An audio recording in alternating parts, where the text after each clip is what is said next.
Abra comigo a sua Bíblia, por favor, no Evangelho segundo Mateus, capítulo de número 5.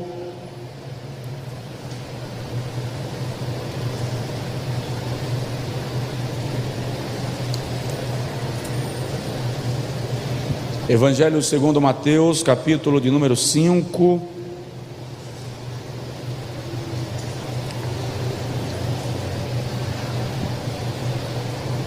Pode se colocar de pé, por gentileza, os que puderem.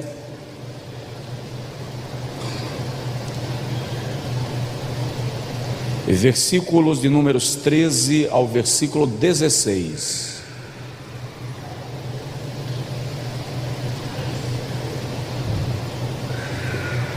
Mateus capítulo 5, versículos 13 a 16. Vós sois o sal da terra, e se o sal for insípido, com que se há de salgar? Para nada mais presta senão para se lançar fora e ser pisado pelos homens. Vós sois a luz do mundo. Não se pode esconder uma cidade edificada sobre um monte, nem se acende a candeia e se coloca debaixo do alqueire, mas no velador, e dá luz a todos os que estão em casa.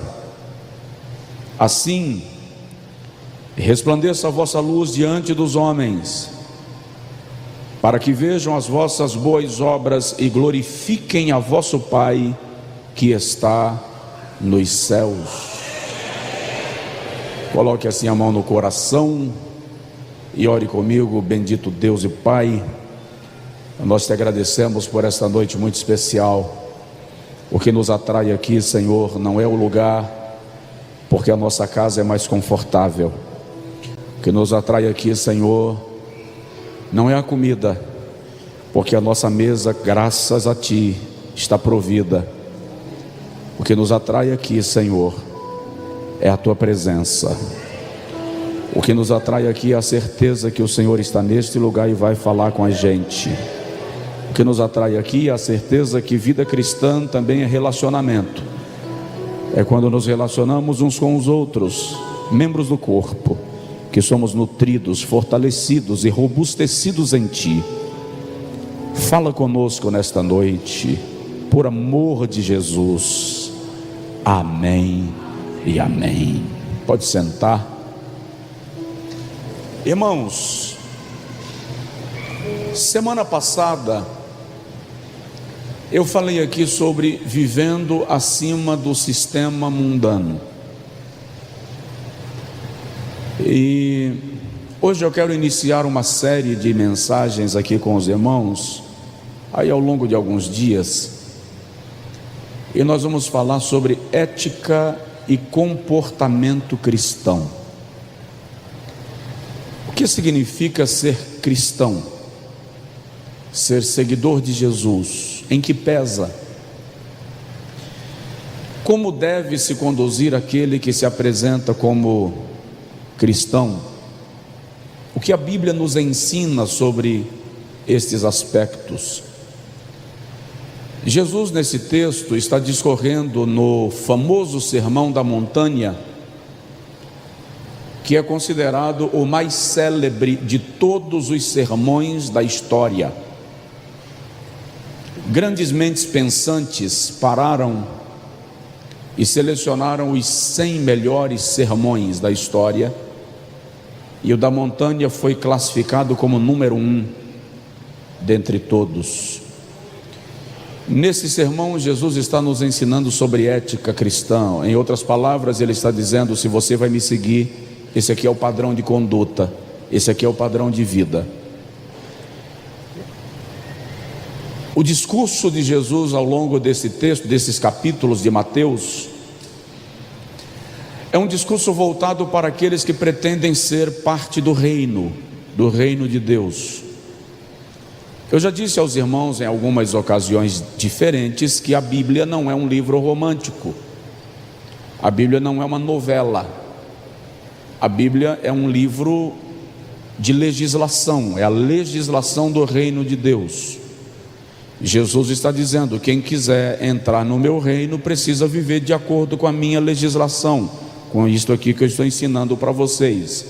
Esta é a orientação. E ele diz que a igreja é sal, e como sal ela não pode se tornar sem gosto, sem sabor, porque se ela se tornar sem gosto e sem sabor, ela perde o propósito, ela perde a causa pela qual existe. Então ela precisa influenciar, temperar, salgar, revelar propósito.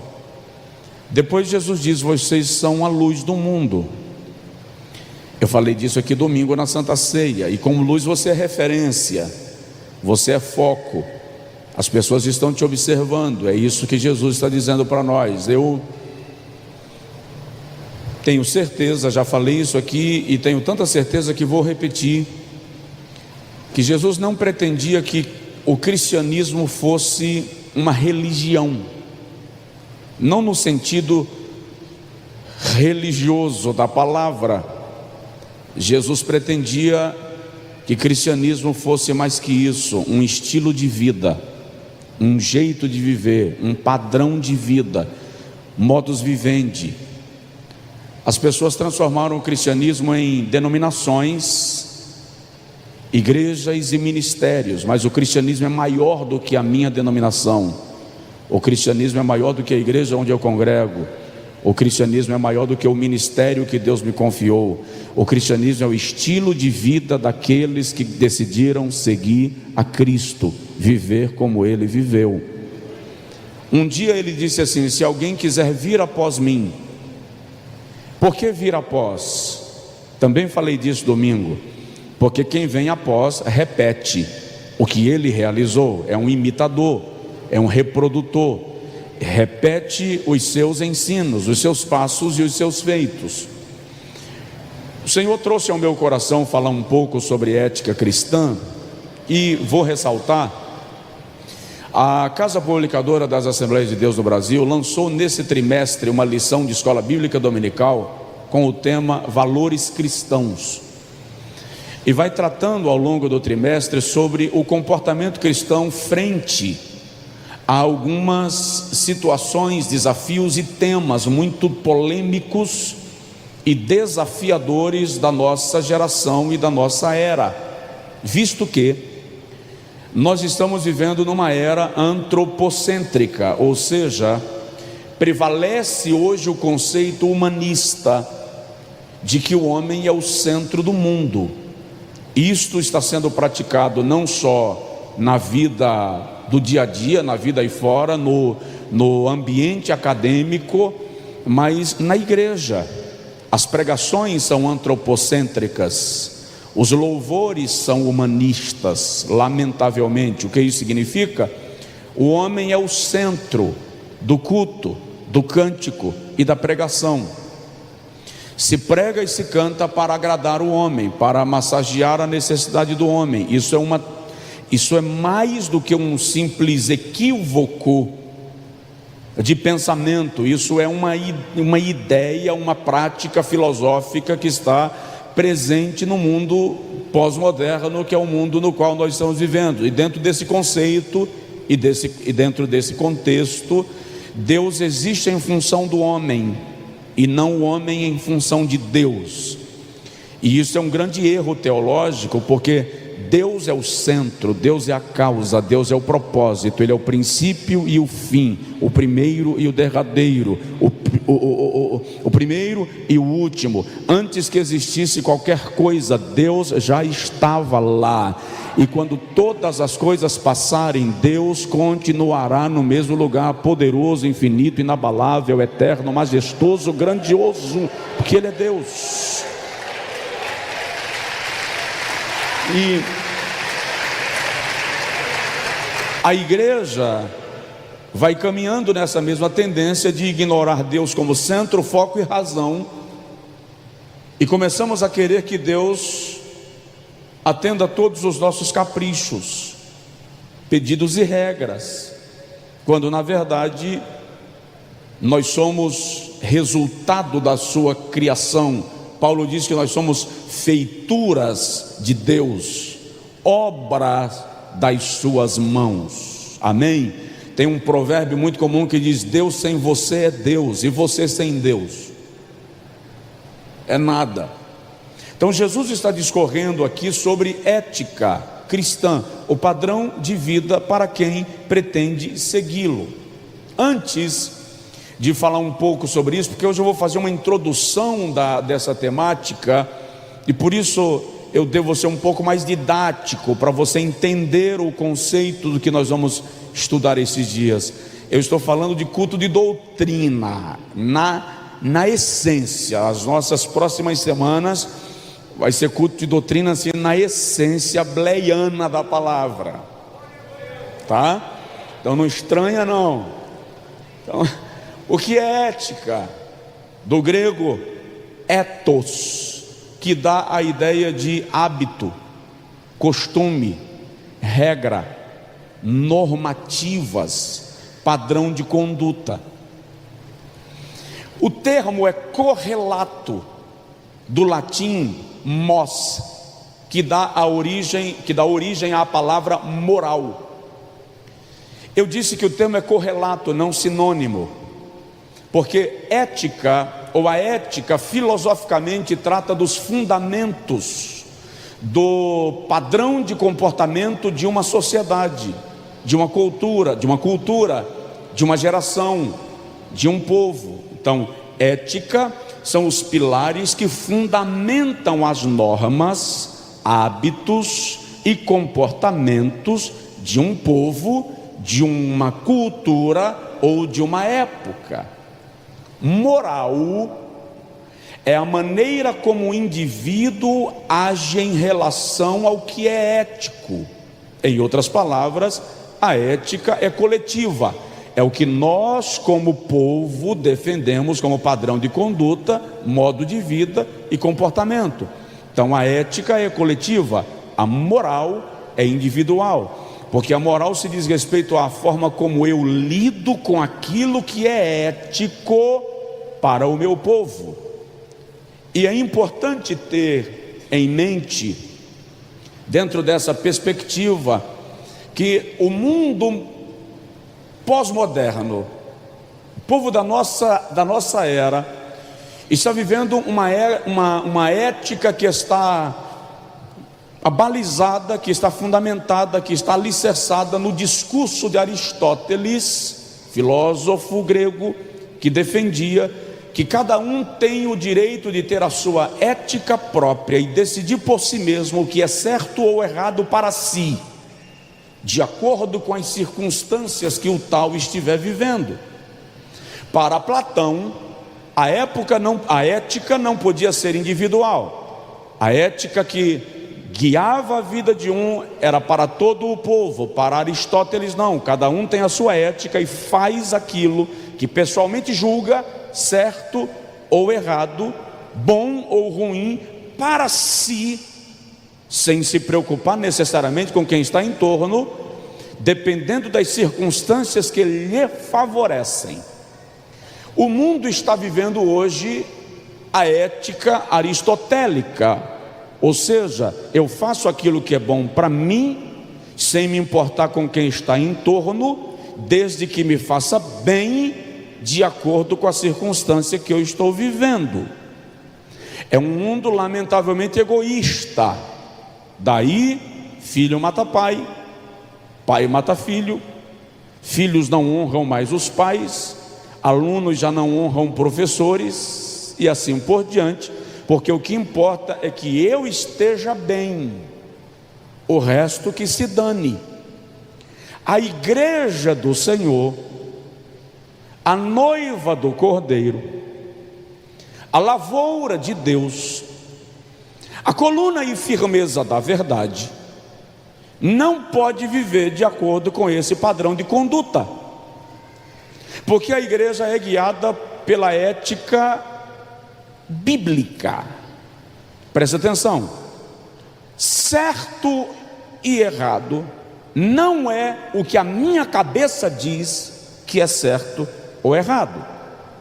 Certo e errado é o que a Bíblia diz que é certo ou que é errado. Você não me entendeu e eu vou repetir. O certo ou o errado não é o que a minha cabeça diz que é certo ou que é errado. Certo ou errado é o que a Bíblia diz que é certo ou que é errado. Ou eu creio que a Bíblia é a palavra de Deus e eu a recebo como palavra de Deus para a minha vida, ou o meu cristianismo é apenas nominal, superficial e não faz sentido na minha vida diária. O profeta Isaías, no capítulo 5, tomado por Deus, diz assim: ai daqueles que chamam o santo de profano e o profano de santo, ai daqueles que chamam o bom de mal e o mal de bom. Isaías estava falando de uma prática e de uma ideia filosófica que no nosso tempo é muito presente, o chamado relativismo. Dentro da ética que o mundo pratica hoje, as verdades se relativizaram e nada tem valor absoluto. Para a igreja cristã, no entanto, a palavra de Deus tem valor absoluto. O que ela diz é, o que ela diz será. Porque a Bíblia não é o nosso livro romântico, a nossa novelinha de leitura. A Bíblia é a palavra inspirada pelo Espírito de Deus. Homens inspirados por Deus falaram, movidos pelo Espírito Santo. Se você não crê assim, hora de mudar de posicionamento. E nós estamos vivendo uma crise ética, ou crise de ética, ou da ética. Se você olha a mídia, seja a mídia escrita, televisiva, social, você vai perceber que o Brasil está vivendo uma crise de ética sem precedentes. Projetos legislativos chegam à Câmara Federal aos pacotes, e são projetos que afrontam diretamente a ética bíblica e cristã. Por exemplo, tem projeto de lei para ser votado até pedindo aprovação de casamento de ser humano com animal. Só para você ter uma noção. Decisões judiciais afrontam a ética bíblica constantemente, muitas delas. Como a igreja se comporta diante desse cenário? Como a igreja se porta diante deste ambiente? E nós ocidentais estamos caminhando numa tendência tão desenfreada. E eu li um sociólogo francês dizendo esses dias que nós nunca vivemos uma despadronização da moralidade tão exacerbada como nos nossos dias, e que o Brasil encabeça essa desmoralização do comportamento humano. Um sociólogo francês. Qual é a postura da igreja diante disto? Quem é a igreja nesse cenário? Como o mundo saberá que existe sal na terra se o sal perder o seu sabor? Como o mundo saberá que há luz em algum lugar se a luz estiver apagada? Vou traduzir. Como o mundo saberá que há uma igreja na terra se a igreja não se comportar como igreja? É isso que nós vamos estudar ao longo desses dias sobre ética e comportamento cristão. Para isto, e em se tratando de uma palavra introdutória, que hoje é só uma introdução do tema,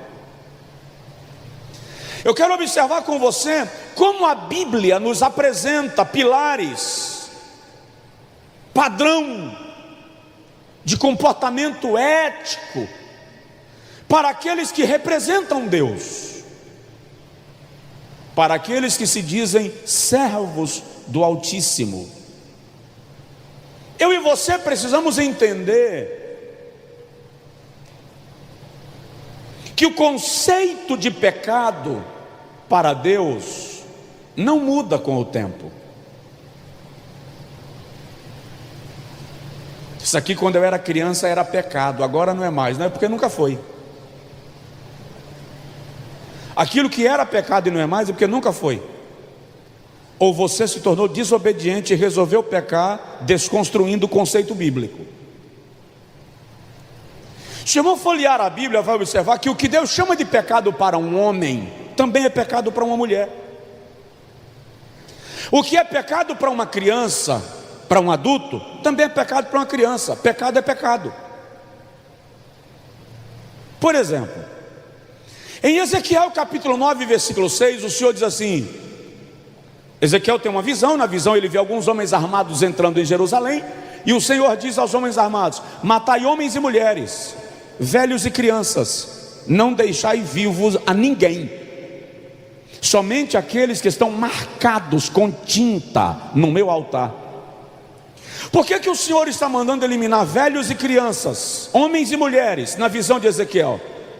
Porque todos estavam embrenhados no mesmo pecado, que era o pecado da idolatria, do desvio espiritual. E ele diz assim: aguardem até que sejam marcados com tinta aqueles que ainda choram no meu altar, depois matai o resto. Então, a diferença para Deus não é de homem ou mulher, adulto ou criança, mas santo ou profano, arrependido ou endurecido. Malaquias capítulo 3, versículo 17, ele diz assim: outra vez vereis a diferença entre o justo e o ímpio, entre o que serve a Deus e o que não serve. Em Êxodo capítulo 11, versículo 7, tem um texto muito interessante que, quando Israel está na iminência de sair do Egito, o Senhor diz a Moisés assim: aplica sangue no umbral da porta dos filhos de Israel, sangue do cordeiro, porque à meia-noite o anjo da morte vai passar, e onde não houver a marca do sangue, da Páscoa, do pisar, ou passar por cima, o primogênito vai morrer. Quanto aos filhos de Israel, eu os tirarei do Egito com mão forte e com braço estendido, e toda a terra verá que eu faço diferença entre hebreus e egípcios, e contra o meu povo nenhum cachorro moverá a sua língua. Aleluia.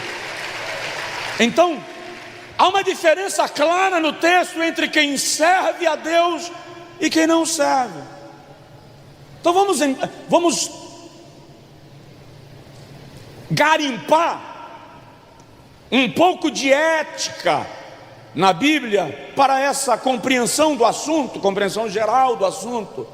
Primeiro, vamos observar que a Bíblia trata de ética no Pentateuco. Êxodo capítulo 20. A Torá, ou a lei mosaica, em todo o seu compêndio,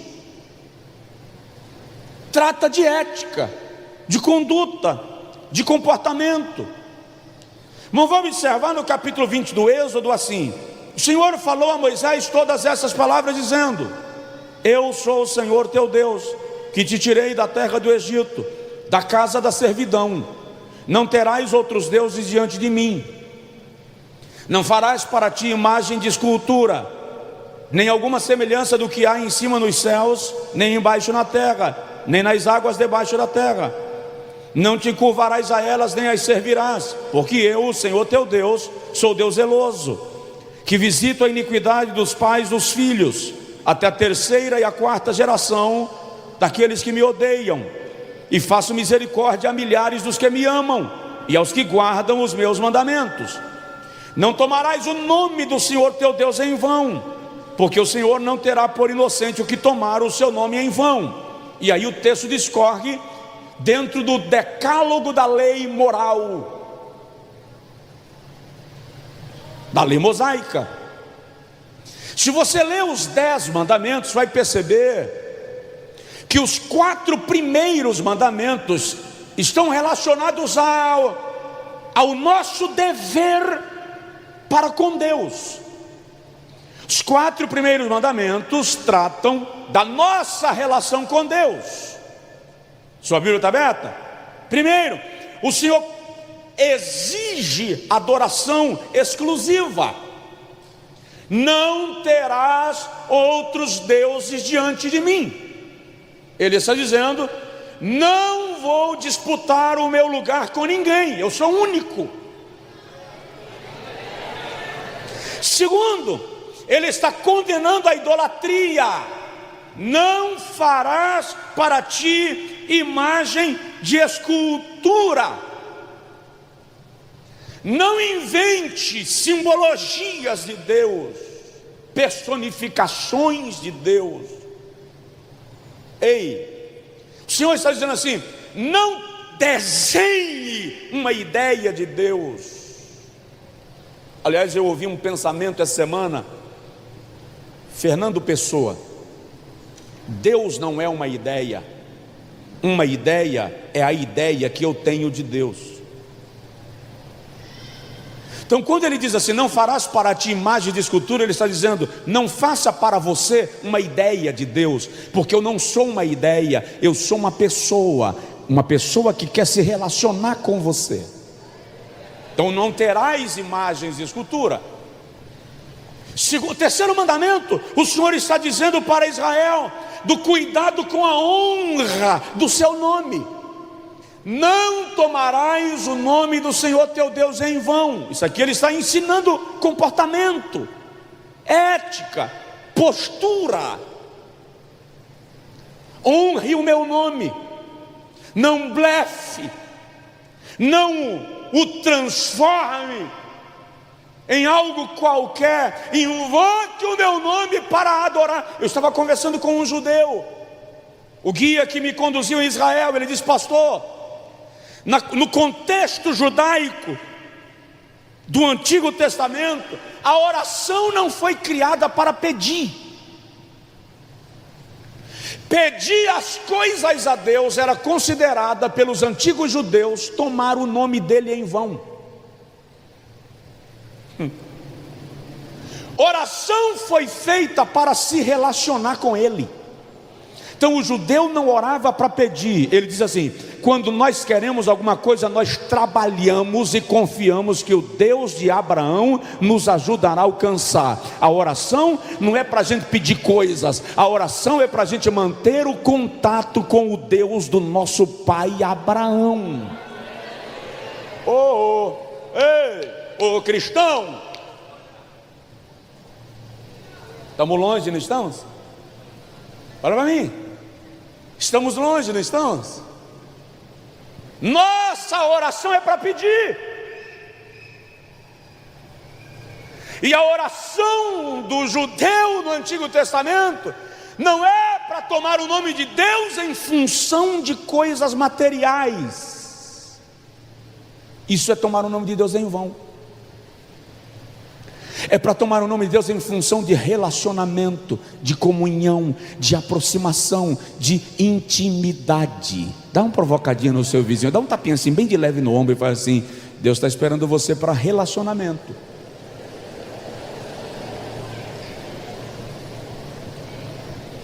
Aí Jesus diz: busca primeiro o reino de Deus e sua justiça, e o resto vem a reboque.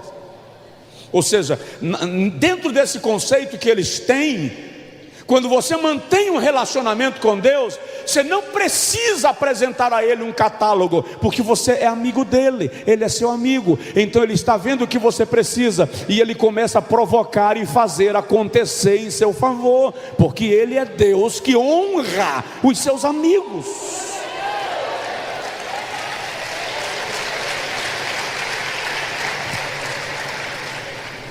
E o quarto que está citado aí, o Senhor exige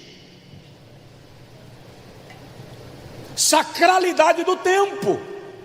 Lembra-te do dia do sábado para o santificar. Os sabatistas transformaram esse mandamento num dia da semana e entendem que o sábado é o dia. Só que olha para cá, sábado é verbo. A palavra sábado, sabat, é verbo, que literalmente significa descanso. Traduzido, sabat, cuja sigla é SBT. Não é à toa que o canal de televisão daquele empresário usa essa sigla. Ele é judeu. Então SBT é sabat, é a sigla de sabat, e literalmente significa descansar. Para que descansar? O Senhor está dizendo assim: trabalhe 6 dias da sua semana, mas tem um dia da sua semana que é meu. Escolha o dia que você vai me dar. É o seu dia para você se descansar dos afazeres diários e passar o dia comigo e com a sua casa, com a sua família. Me adore com a sua família, me adore em sua casa, me preste culto o dia inteiro. É isso que ele está dizendo. Isso é ética, isso é padrão de comportamento, isto é compostura. Os outros 6 mandamentos tratam da relação do cidadão com o seu próximo. Vai ser o Senhor começa a dizer para Israel: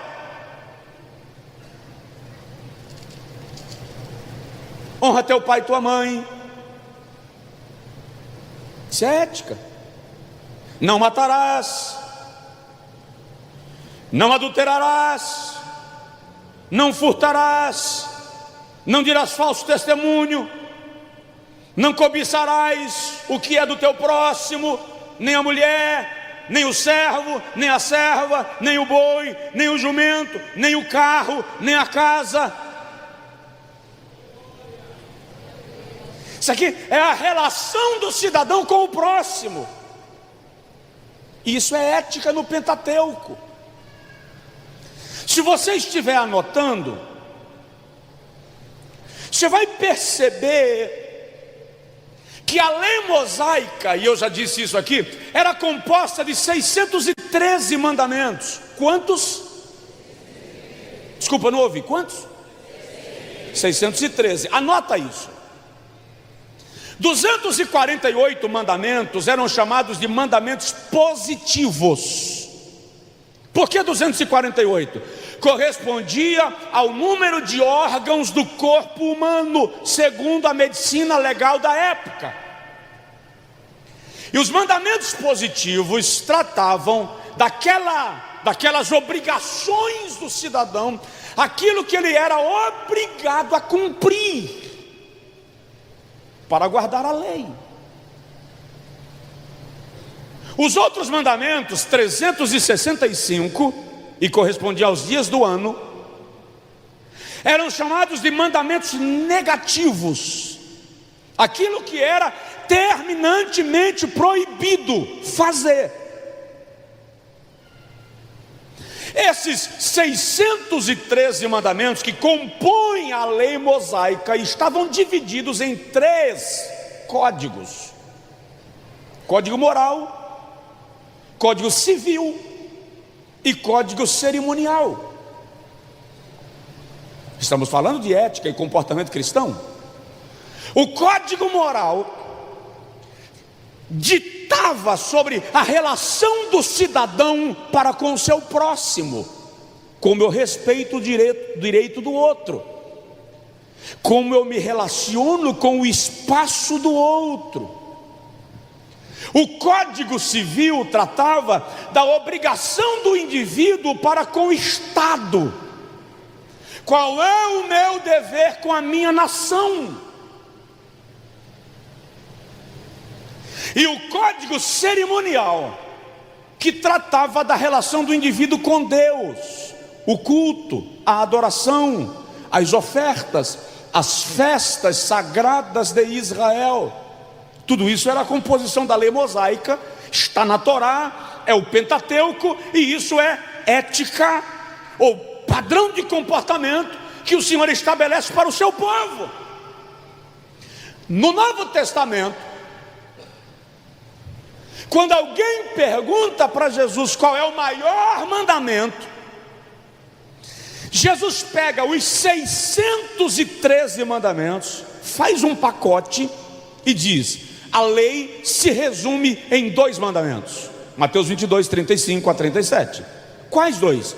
Amarás ao Senhor teu Deus, lei cerimonial, de todo o teu coração, de todo o teu entendimento, com toda a tua força. E segundo, amarás ao teu próximo, civil e moral. Porque se eu amo ao meu próximo, eu não invado o território, eu não roubo, eu não quebro leis, eu não desobedeço o padrão. Se eu amo o meu próximo, eu não cobiço, eu não mato, eu não roubo. Então o primeiro grande mandamento é: amarás ao Senhor teu Deus de todo o teu coração, de toda a tua alma e de todo o teu entendimento. Segundo, amarás ao teu próximo como a ti mesmo. Em outras palavras, aquilo que você quer que façam com você, faça com o seu próximo.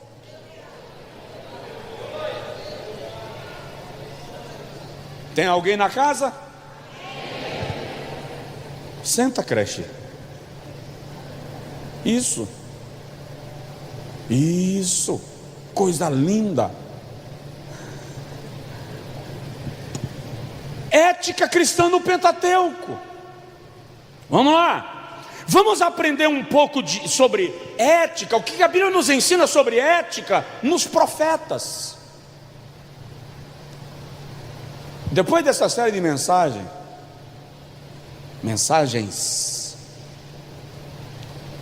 algumas posturas nossas vão mudar, não vão? Oh, Jesus, vai ser tão lindo, Jesus. Vai ser tão lindo. Vou abrir um parênteses. Vocês viram como nossa Santa Ceia domingo foi linda? Sincronizada. Nunca servimos uma Santa Ceia tão rápido, tão ordeira, organizada como domingo passado. Então, quando a gente aprende padrão bíblico, modelo de vida cristã, as coisas funcionam. As coisas funcionam. Então, quando a gente muda, o ambiente muda. Deixa eu te mostrar, abrir um parêntese aqui. Diz que um pai executivo, todas as vezes que chegava em casa, o seu menino de 7, 8 anos chamava ele para brincar, e ele não podia brincar com o menino porque ele trazia serviço para casa, e o menino ficava insatisfeito. O pai não brincava com ele. Um dia ele teve uma ideia, o pai teve uma ideia. Voltando do trabalho, ele disse: vou comprar o quebra-cabeça do Mapa Mundi e vou dar para esse menino. Montar o quebra-cabeça do Mapa Mundi, irmão. Chegou em casa com a caixa linda: meu filho, o papai trouxe um presente para você, e hoje eu vou brincar com você. Oh, papai, que legal! Primeiro você vai montar o quebra-cabeça que o papai trouxe. Quando você terminar, você me chama que eu brinco. Ele imaginou que o menino ia virar a noite. 10 minutos depois o menino chegou e disse: papai, já montei. Eu disse: não, não é possível, não tem condição. O pai foi lá ver. Chegou lá, o quebra-cabeça estava montado. Ele perguntou para o filho: como é que você fez isso? O menino disse: eu descobri, papai, que do outro lado é o quebra-cabeça do corpo humano. Montar o quebra-cabeça do Mapa Mundi deve dar um trabalho violento, mas do corpo humano, todo mundo sabe onde fica a mão, o pé, a cabeça. Em suma, se você quiser consertar o ambiente que você vive, comece consertando você. Vamos lá. Ética nos profetas. A mensagem dos profetas no Antigo Testamento influenciava de maneira direta o comportamento do povo de Israel e do povo de Judá. O profeta no Antigo Testamento se envolvia de maneira direta em todas as esferas da sociedade israelita ou judaica. O profeta se envolvia até nas questões políticas e governamentais da nação. Não é por acaso que Jezabel quer o pescoço de Elias. Não é por acaso que o rei manda jogar Jeremias no calabouço. Não é à toa que Acabe manda dar um soco no rosto de Micaías, ou enforcava, ou degolava, como foi o caso de João Batista, último profeta da velha dispensação. Porque o profeta confrontava de maneira direta a postura ética do povo do seu tempo. Por exemplo, se o irmão observar, o profeta invadia a esfera moral da sociedade onde ele estava inserido. Jeremias capítulo 17, versículo 1 até o versículo 17, eu não vou ler porque é muito extenso, mas anota aí, Jeremias 17, versículo 1 ao versículo 17, o profeta chega a condenar até o comportamento do povo de Israel em casa. No capítulo 22 de Ezequiel, olha só, Ezequiel entrando na esfera moral do povo de Israel, o Senhor usa Ezequiel para dizer: tem homem deitando com a mulher do seu filho em Israel, tem filho deitando com a mulher do seu pai em Israel. Ezequiel 22. Os reis estão derramando sangue inocente para tomar a terra que não é sua. Os príncipes estão julgando em troca de propina. Está lá em Ezequiel 22. Os profetas estão transmitindo mensagens mentirosas. Está lá em Ezequiel 22. Os sacerdotes estão bagunçando o culto e oferecendo animais defeituosos no meu altar. Então, ali é o profeta invadindo a esfera da ética de Israel para confrontar o povo e dizer: Deus não está satisfeito com esse estilo de vida que vocês estão levando. Além de o profeta entrar na esfera ética, ele entrava na esfera social do povo. Ética nos profetas. Isaías 58. Segura lá. Isaías 58, o Senhor diz assim: vocês guardam os sábados, jejuam, vão à sinagoga, cumprem mandamentos, mas não socorre o faminto, não aquece o aflito, não estende a mão ao desamparado e desesperado. Aí o Senhor está dizendo: de que me serve o vosso jejum? E de que me servem os vossos sábados, se vocês não amam o próximo, se vocês não socorrem o necessitado? Aquilo é ética na esfera social. Traz para cá, aplica hoje. Deus está dizendo: o culto de vocês não me vale nada se vocês não praticam amor ao próximo. Não adianta jejuar 12 dias e sair falando mal do outro. Não adianta fazer campanha de oração da meia-noite e não socorrer o necessitado, deixar o irmão passando fome. Tua geladeira não fecha a porta porque está cheia, mas a do vizinho está passando fome. De nada me serve vosso jejum, vossos cultos, vossas festas, se vocês não socorrem aqueles que estão ao vosso alcance e precisam de vocês.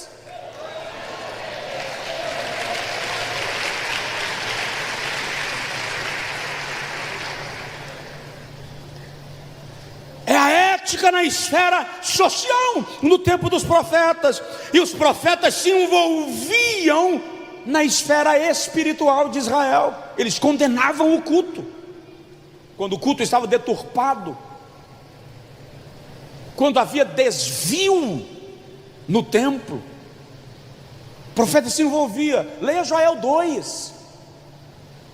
Tocai a trombeta em Sião, perturbem os moradores da terra, porque o dia do Senhor vem. Lá na frente Ezequiel diz assim: chorem os sacerdotes, lamentem os ministros do meu Deus, prostrem-se diante do altar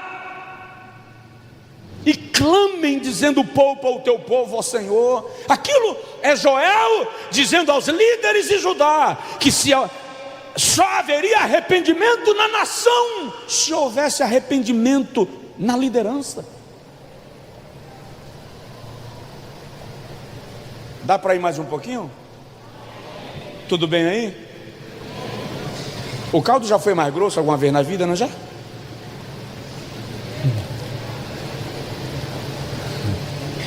Então, estamos falando de ética e comportamento cristão, e acabei de lhe apresentar ética no Pentateuco, na Torá. Estou lhe falando de ética no ministério profético, na esfera moral, social e espiritual, deixando claro que ser instrumento de Deus para um povo, para uma nação, é tratar de comportamento ético. Era o profeta desafiando o povo para uma mudança de vida, a fim de agradar a Deus. Por quê? O sacerdote em Israel tinha a função de levar o povo a Deus, os pecados do povo a Deus, confessando. O profeta era quem trazia a resposta de Deus para o povo.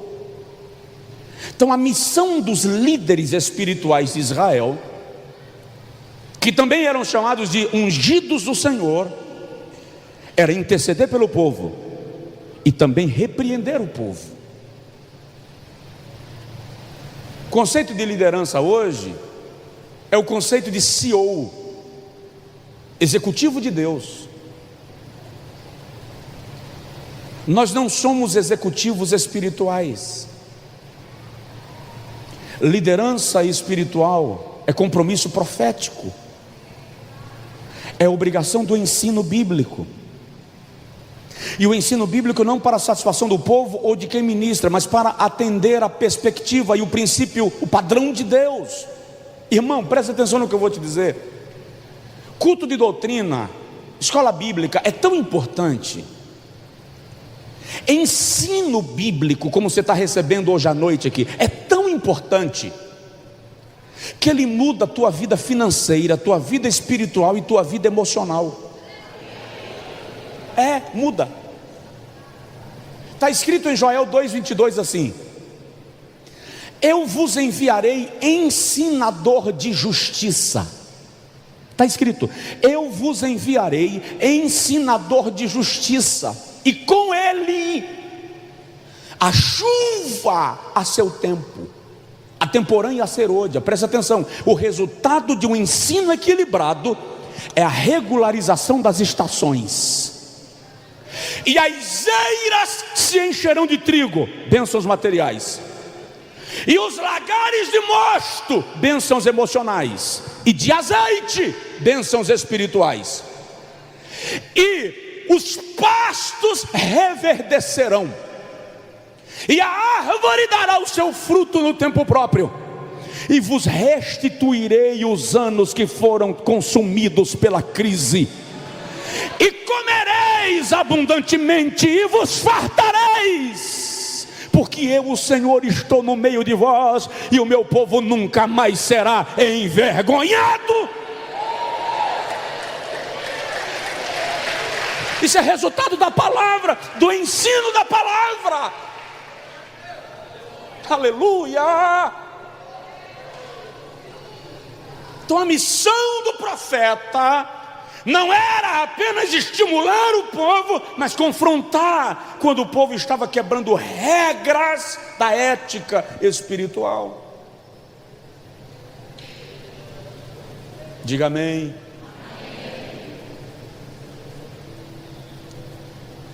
Tem um hino da harpa cristã que diz assim: aonde guiar-me, meu Senhor, eu seguirei por seu amor. É sua mão que me conduz por minha ferida sobre a cruz. Guia-me sempre, meu Senhor, guia meus passos, Salvador. Tu me compraste sobre a cruz. Olha o peso da palavra. Rege-me em tudo, meu Jesus. Regência, comando.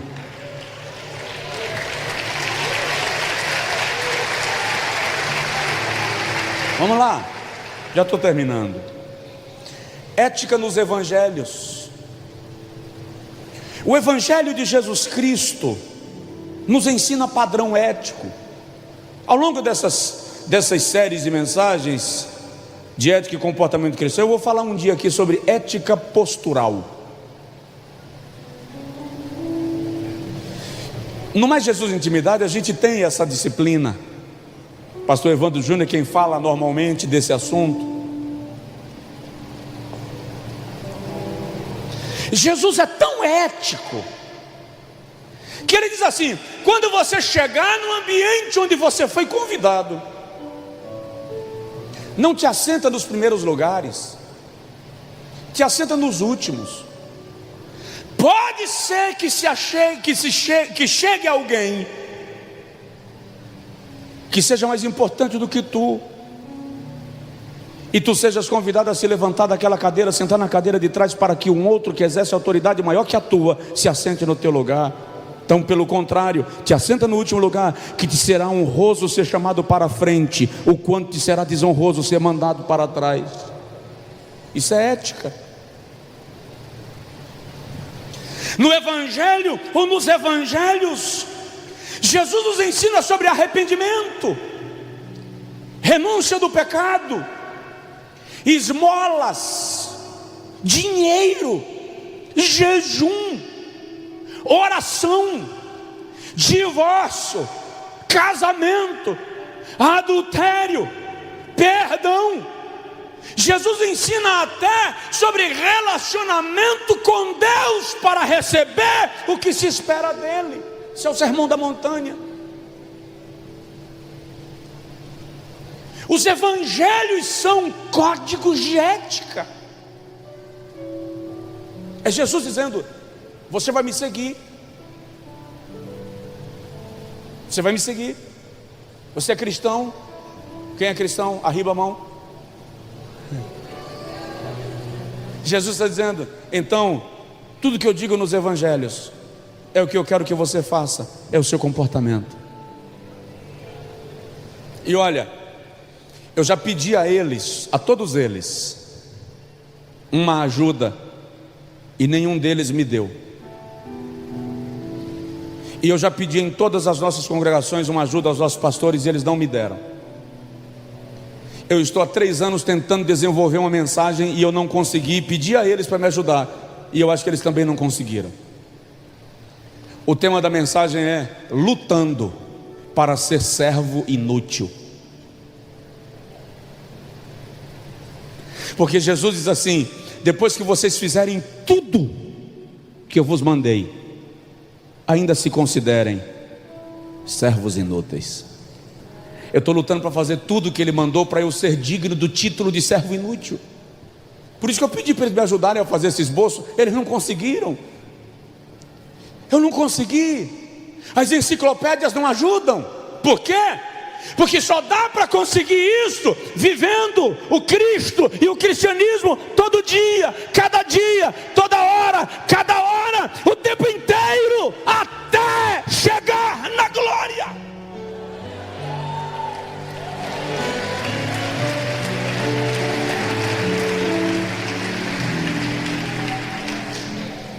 Eles tomaram um susto. Até os que estavam orando abriu o olho. Lá vem bomba. O pastor tomou suco de babosa e azedou. Não, é que na verdade os evangelhos nos ensinam sobre ética cristã. Lucas 9:23, Jesus diz: se alguém quiser vir após mim. Isso é ética.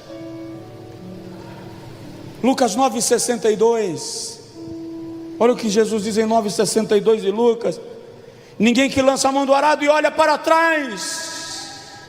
Esse versículo é pesado com força.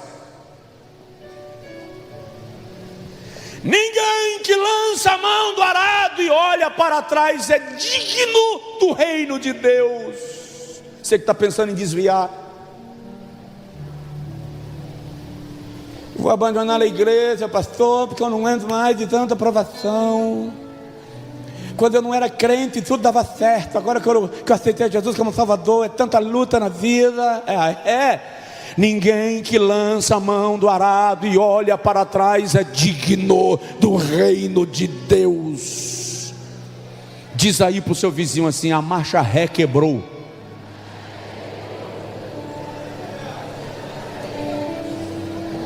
Ei, magai, chove a santa que a mantori mandaragá. Eu não estou dizendo que não tem dia que dá vontade não, porque tem dia que dá vontade de chutar o pau da barraca e ver em quantos pedaços ela vira. Mas não dá para voltar atrás, porque na ética do reino de Deus, seguir a Cristo não é uma aventura, é um propósito. Vamos lá, penúltimo lugar. Jesus nos ensina sobre ética no Sermão da Montanha. O Sermão da Montanha, que vai de Mateus capítulo 5 até Mateus capítulo 8, pode ser dividido em 6 partes. Anota. Na primeira parte, Jesus trata das bem-aventuranças, declarações de felicidades e de bênçãos para quem ingressa no seu reino. Então Jesus começa dizendo: olha, vale a pena me seguir, porque bem-aventurados os que choram serão consolados. Bem-aventurados os que sofrem por causa do meu nome, porque deles é o reino de Deus. Bem-aventurados os mansos, porque eles possuirão a terra. Na segunda parte do Sermão da Montanha, Jesus começa a tratar dos, eu chamo de paradoxos da graça. Você chama do que você quiser, eu chamo de paradoxos da graça. Por quê? Porque Jesus diz assim: a lei diz, se o teu irmão te ferir, ele será ferido. A graça diz, se alguém te dá um tapa na face, oferece a outra. Se alguém brigar contigo para tomar a tua túnica, oferece a capa também. Isso é paradoxo da graça. A graça é estranha. Tem uma graça barata sendo pregada aí. E eu li alguma coisa essa semana de um escritor norte-americano chamado Philip Yancey. Quando ele escreve sobre a graça, ele diz que foi visitar alguém da igreja que havia cometido um assassinato.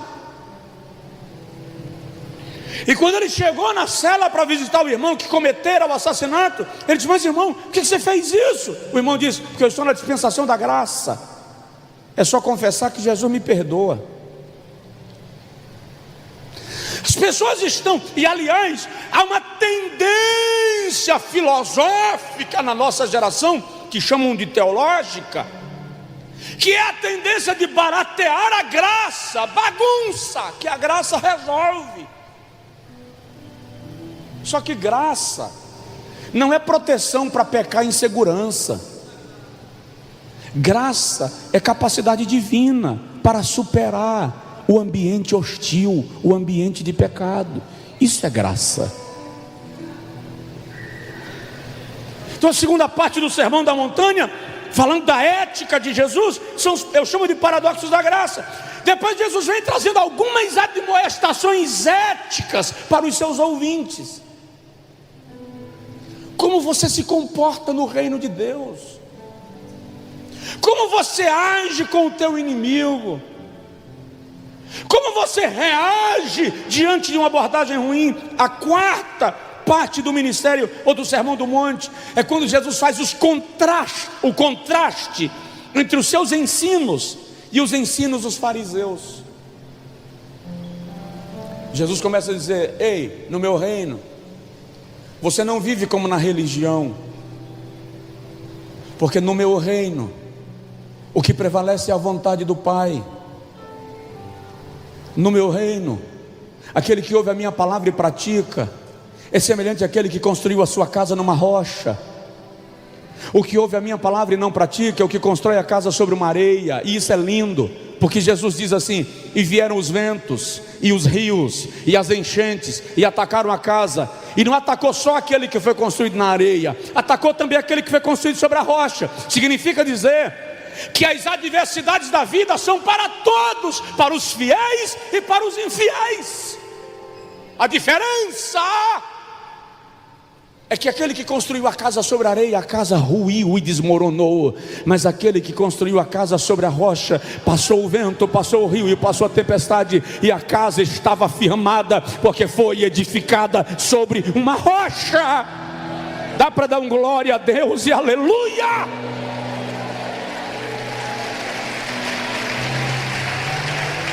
Olha aí para o irmão do seu lado e fala com ele: a tempestade vai passar e você vai permanecer de pé.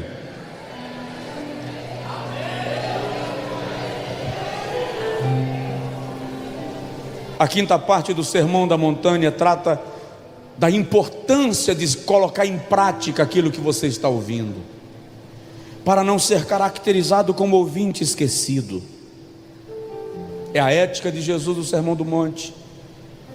E a sexta parte do sermão trata de promessas de provisão para aqueles que se relacionam com Deus. Não vos preocupeis com o dia do amanhã. Ah, pastor, o senhor está dizendo isso porque o senhor não sabe as faturas que eu tenho para pagar amanhã. Se o senhor soubesse. Se o senhor soubesse que a minha folha de pagamento ainda não foi fechada esse mês, pastor, o senhor ia mudar esse versículo. Não posso. Quem está falando é aquele que provê tudo. Não vos preocupeis com o dia de amanhã.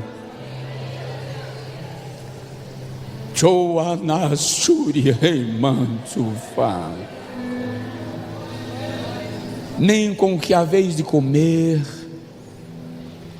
nem com o que haveis de vestir. Não são as aves do céu menos valiosas do que vós? Não semeiam, não colhem, e o vosso Pai Celestial cuida de cada uma delas. Olhai para os lírios do campo, nem Salomão em toda a sua glória se vestiu como eles. Basta cada dia seu mal.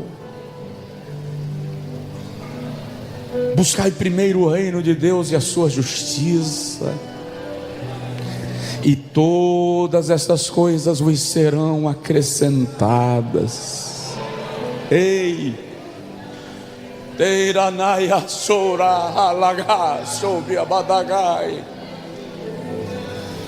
Jesus está dizendo assim: no meu reino tem tudo o que você precisa.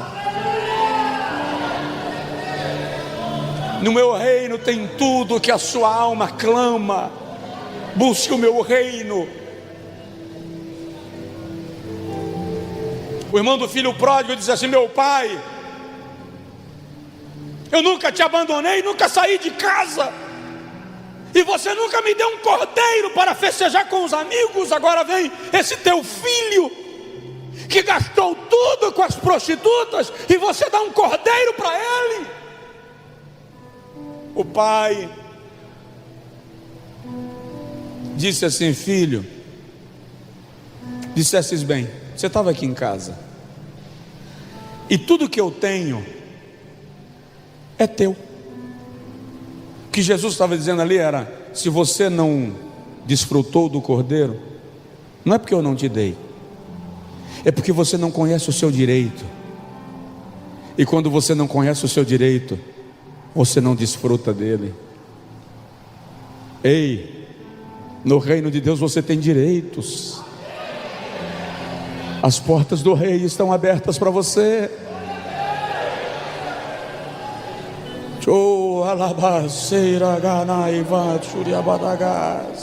Ética cristã. Eu preciso parar. Eu ia falar um pouco de ética cristã nas epístolas.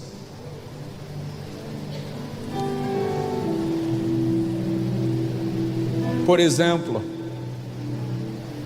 Paulo nos ensina sobre a nossa relação com Deus. Isso é ética, como eu me comportar em relação a Deus. Rogo-vos, pois, irmãos, pela compaixão de Deus, que ofereçais os vossos corpos como sacrifício vivo, santo e agradável a Deus, que é o vosso culto racional. Romanos 12:1. E não vos conformeis a este mundo, mas transformai-vos pela renovação do vosso entendimento, para que experimenteis qual seja a boa, agradável e perfeita vontade de Deus. Se o irmão leu o escritor da Epístola aos Hebreus, capítulo 13, versículo 7 a 17, ele vai nos ensinar sobre ética na nossa relação com Deus, nosso comportamento em relação a Cristo, em relação ao próximo, em relação à família, em relação à nossa liderança.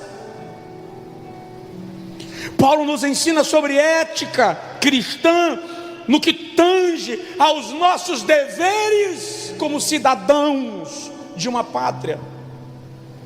Você não pode fingir que o que acontece no Brasil não se diz respeito a você. Pedro trata disso na primeira epístola, capítulo 2, versículo 11 a 17. A igreja precisa influenciar o Brasil. A igreja precisa mudar a história do Brasil.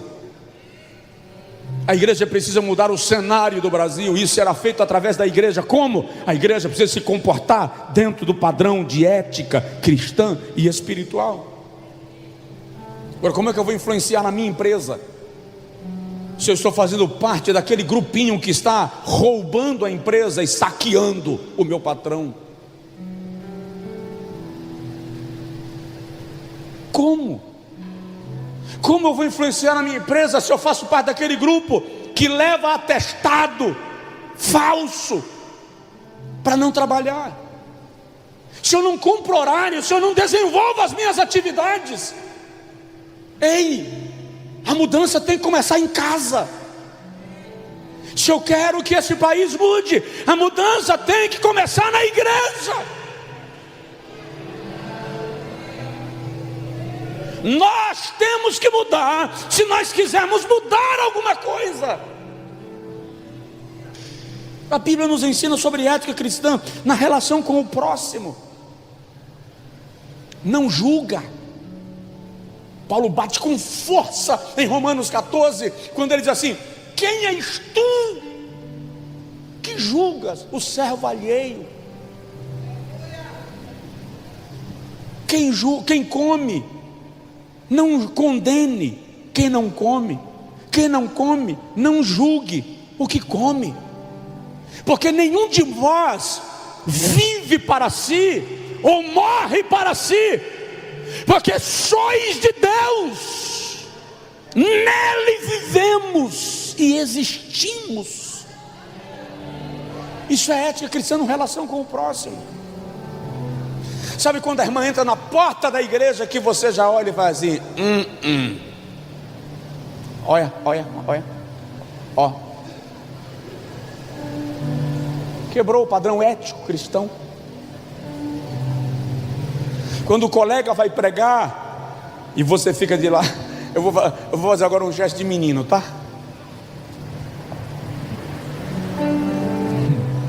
Vocês conhecem isso aqui? Isso aqui é idioma lá do Angico. Ou então assim: que Deus não use. Que Deus não use. E a ética cristã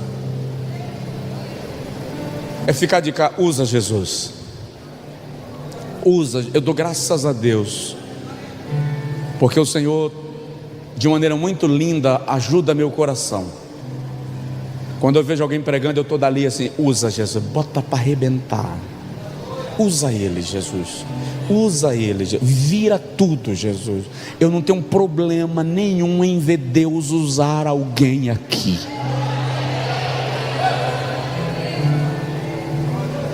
Já teve caso de eu dizer assim: irmão, prega com força, deixa Deus usar. Porque a ética cristã me ensina que eu preciso me relacionar bem com o meu próximo. A Bíblia me ensina, dentro da perspectiva da ética, nas epístolas, sobre injustiça social. Ei, uma igreja que não cuida daqueles que estão passando por necessidades, não está cumprindo a ética cristã. Não está.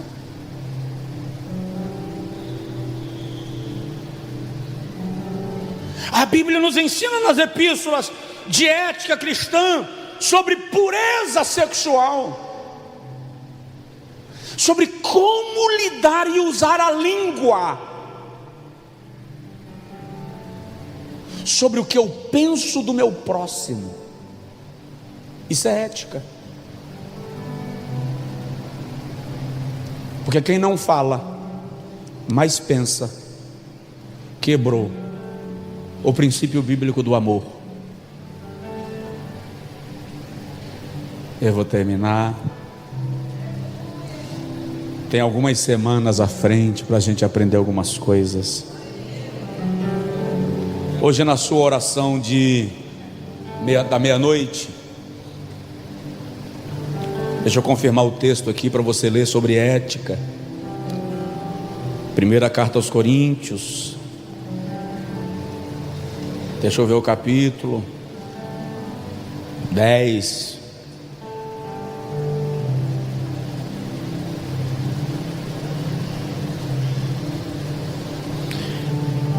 Lê todo o capítulo 10 de 1 Coríntios. Vai tratar de ética cristã. Ele vai dizer lá assim: não cobiceis, não vos façais idólatras, não nos prostituamos, porque fazendo assim agradaremos ao Senhor.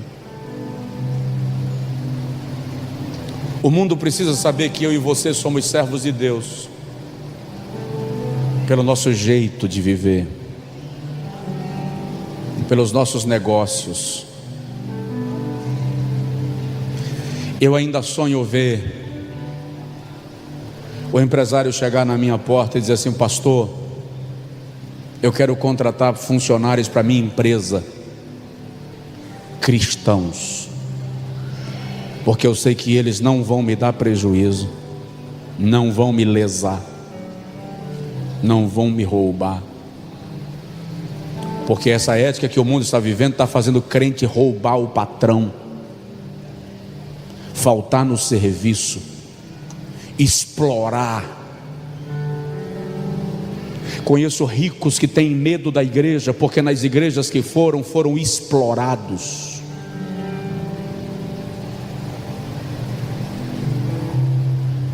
Falta de ética.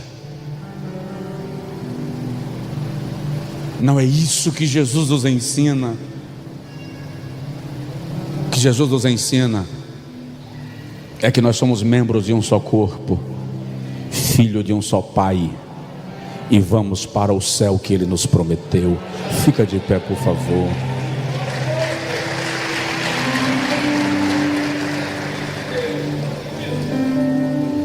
Diga assim: eu prometo. Vamos lá, eu prometo, diante de Deus e da minha consciência, que a minha língua não servirá para falar mal do meu irmão, da minha irmã. E eu prometo, diante de Deus, que todo pensamento de julgamento contra o meu próximo será combatido dentro de mim pelo poder da palavra de Deus. Você vai chegar no seu trabalho amanhã com outra postura já. Primeiro, você é o retardatário, amanhã você vai ser pontual. Você é o tipo que inventa toda hora de ir no banheiro ou tomar café para escapar da sala, do escritório, do seu posto. Amanhã não. Amanhã você vai cumprir seu horário bonitinho, e quando precisar sair para fazer alguma coisa, você vai voltar dentro do tempo justo, necessário, porque isso é ética cristã.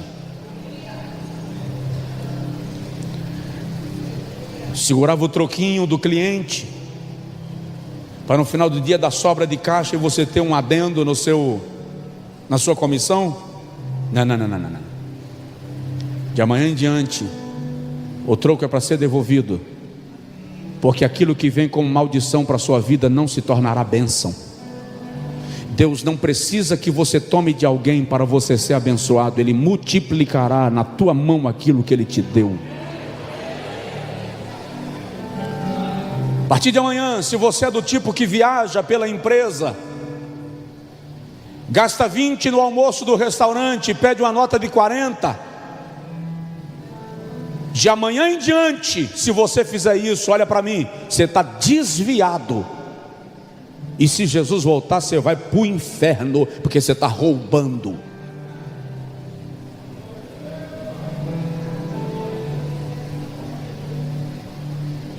Isso é ética cristã.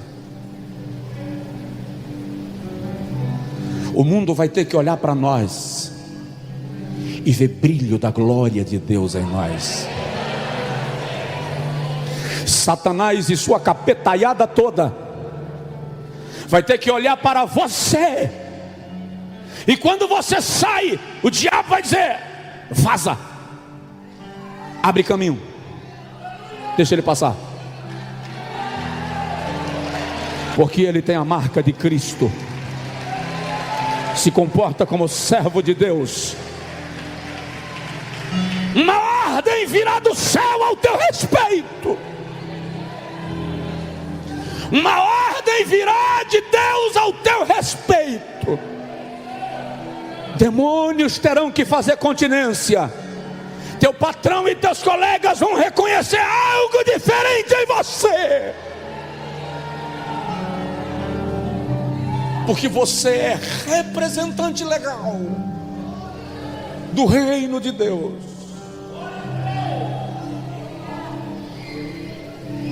Ore comigo. Senhor,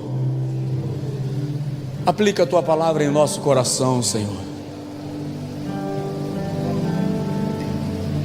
Nos converte, Senhor. Nos converte.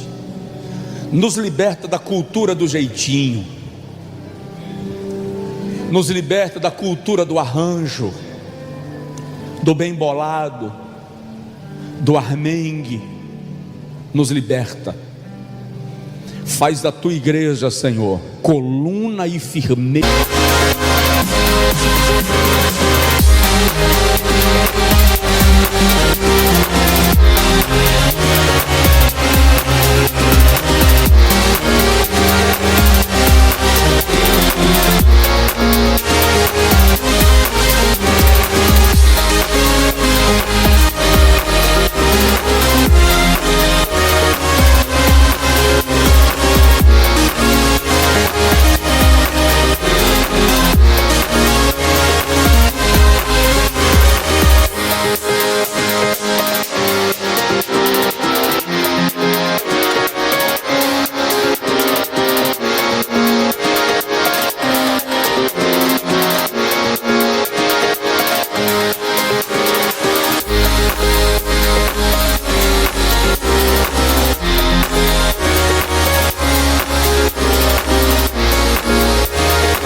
Da verdade, em nome de Jesus, trabalha em nós. Nós queremos provocar um avivamento a partir da nossa conduta, em nome de Jesus Cristo. Muda em nós aquilo que em nós é força do hábito, vício, caráter deturpado, trabalha com a gente, muda isso em nós, salva-nos de nós mesmos e nos fazes parecidos contigo,